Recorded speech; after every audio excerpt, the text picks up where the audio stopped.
I'm Robin. I had my first boyfriend when I was 3 years old. I know it sounds kind of funny, but it really wasn't very funny because something got inside of me that made me think that I needed a guy in my life to complete me. All the way through elementary school and high school, I had a boyfriend, and if I didn't have one, I was looking. And I set a goal for myself to remain a virgin until I graduated from high school.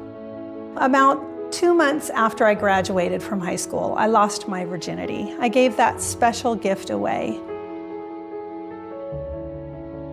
And then here I was, a couple years later. I went away to a Christian university and I found myself pregnant at the beginning of my junior year. I'm 20 years old. I'm far away from home. And so I went and talked to the chaplain of the college, and I was asked to leave because I'd broken a moral code. And within a week, I found myself at an abortion clinic having an abortion. As we drove away from the clinic, my boyfriend told me, "I wish we hadn't done that." Oh, how that pierced my heart and the devastation. I went down a really ugly path after that, and I tried drugs and I drank too much and became promiscuous, so much so that I fled that relationship directly into the arms of another man. We quickly got married in a whirlwind relationship, and that marriage, of course, didn't last. So I continued on with my life, and I sat in church and I tried to close my ears every time the pastor said the word abortion. I just wanted to put my hands over my ears and just tell myself that I was okay. So one day at church, a friend of mine gave me this job opening for a pregnancy center director. God had told me that I was called to work with women and to help heal their hurts, and so I applied. Within 2 weeks, I got the job. And that very first training, they showed a video of an abortion being done. And I drove away devastated once again because I realized I really wasn't healthy from the abortion I had had.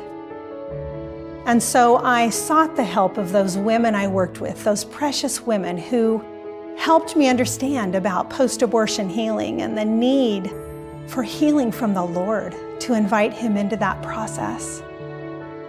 I was driving home one day and I was listening to a local Christian artist who had a song that he had written, and it was a child speaking to his mother from the womb. And this song was so precious. And as the song was playing, I had a vision of my son. And this song that said, "My life is new, I'll soon be born. I know it won't be long. I feel so safe, secure, and warm, and yet there's something wrong." I was listening to this song and I had this vision of this curly red-haired boy. I knew that this was my son. And I knew that his name is Daniel James. And this little boy looked at me with love in his eyes that I can't even describe. And he said, "I love you, Mommy." And he said, "I can't wait to see you someday." So I went on with my life every day doing what I did for Daniel. And I continued doing the best that I could as the director at that center. But I still had one hand in the Lord's and one hand in the world's. And I was seeing this guy named Steve on the side. Steve was a lot of fun. And I continued having fun with Steve. And when we found ourselves in the pregnancy center after hours, taking a pregnancy test and it was positive, I was devastated. Here was yet another moral failure, and I had broken the moral code of that pregnancy center.